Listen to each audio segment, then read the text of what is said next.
मुंबई से एक मुसीबत टली नहीं कि अब मुंबई में दूसरी मुसीबत ने दस्तक दे दी है। मुंबई और उसके आसपास के इलाकों रायगढ़ और ठाणे में विशेष रूप से 24 घंटे बारिश का अलर्ट जारी किया गया है और फिलहाल मुंबई समेत आसपास के इलाकों में सुबह से ही मूसलाधार बारिश हो रही है। भारतीय मौसम विभाग ने अगले 3 घंटों तक हैवी रेनफॉल का अलर्ट जारी किया है। सुबह 8:30 बजे तक मुंबई में 24 मिलीमीटर बारिश हो चुकी थी और उसके आसपास के उपनगरीय इलाकों में 50 मिलीमीटर तक बारिश हो चुकी है। खास बात यह है कि ये मानसून की बारिश नहीं है। मुंबई में मानसून आने में अभी एक सप्ताह की देरी है। ये तो दरअसल तूफान के बाद की बारिश है। भारत के मौसम विभाग आईएमडी ने महाराष्ट्र के अधिकांश स्थानों पर हल्की से मध्य वर्षा की भविष्यवाणी की है और उत्तर मध्य महाराष्ट्र, मराठवाड़ा, विदर्भ और दक्षिण मध्य प्रदेश में अलग अलग स्थानों पर भारी से बहुत भारी बारिश का अलर्ट जारी किया गया है।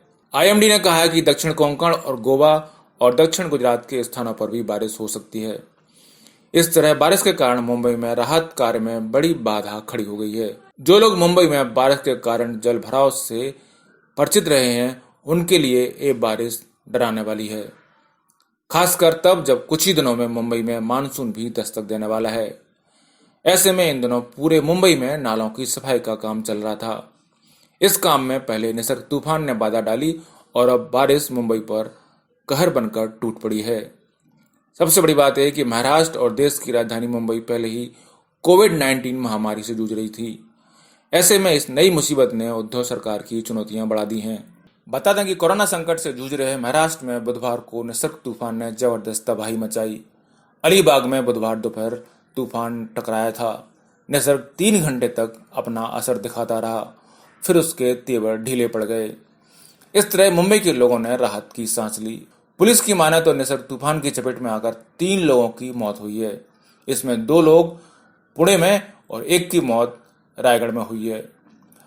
अलीबाग में टकराने के वक्त निसर्ग की रफ्तार 110 किलोमीटर प्रति घंटा बताई जा रही है, लेकिन जैसे जैसे तूफान आगे बढ़ता गया उसकी रफ्तार कम होती गई। मुंबई में तूफान की रफ्तार 25 से 40 किलोमीटर प्रति घंटा रही। निसर्ग ने भले ही मुंबई में तबाही नहीं मचाई, लेकिन महाराष्ट्र के पालघर और रायगढ़ जिले में जबरदस्त कहर बरपाया है। तेज हवा और भारी बारिश के कारण कई जगहों पर छतों पर लगाए गए टिन की छतें उड़ गईं। पेड़ और बिजली के खंभे भी उखड़ गए। समुद्र में 6 से 8 फीट की लहरें उठ रही थीं। रायगढ़ में निसर्ग तूफान से बचने के लिए घर जाते हुए एक 58 वर्षीय व्यक्ति की मौत हो गई। उस पर बिजली का ट्रांसफार्मर गिर गया था। वहीं पुणे में अलग अलग हादसों में एक 65 वर्षीय महिला और एक 52 वर्षीय पुरुष की मौत हो गई। मुख्यमंत्री उद्धव ठाकरे ने कहा है कि लोगों और अधिकारियों की तत्परता ने तूफान के नुकसान को कम कर दिया। सीएम उद्धव ठाकरे ने कहा कि उन सभी को धन्यवाद जिन्होंने निसर्ग चक्रवात का सामना किया, वह भी उस समय जब महाराष्ट्र कोरोना से जूझ रहा था। ठाकरे ने कहा है कि हम सभी ने निसर्ग तूफान से होने वाले नुकसान को कम किया। लोगों और प्रशासन ने कड़ी मेहनत की और तूफान की रफ्तार कम होने से नुकसान कम होने में मदद मिली। आपको बता दें कि मुंबई ने एक लंबे अरसे से निसर्ग जैसे तूफान का सामना नहीं किया है। जून के महीने में मुंबई तट से किसी तूफान के टकराने का अब तक कोई रिकॉर्ड नहीं है। तूफान के तट से टकराने से पहले ही पुलिस और एनडीआरएफ के जवानों को मुंबई में आवश्यक राहत कार्य के लिए तैनात कर दिया गया था। आपको बता दें कि निसर्ग 2 हफ्तों में भारत में आने वाला दूसरा तूफान बन गया है।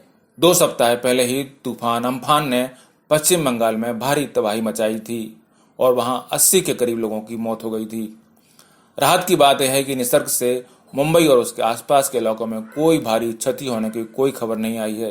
जानकारों का कहना है कि इस मौसम में इस तरह के तूफान उठने की वजह ग्लोबल वार्मिंग है, जिसकी वजह से समुद्र के सतह का तापमान बढ़ रहा है और कम दबाव का क्षेत्र बनने से तूफान आ रहे हैं।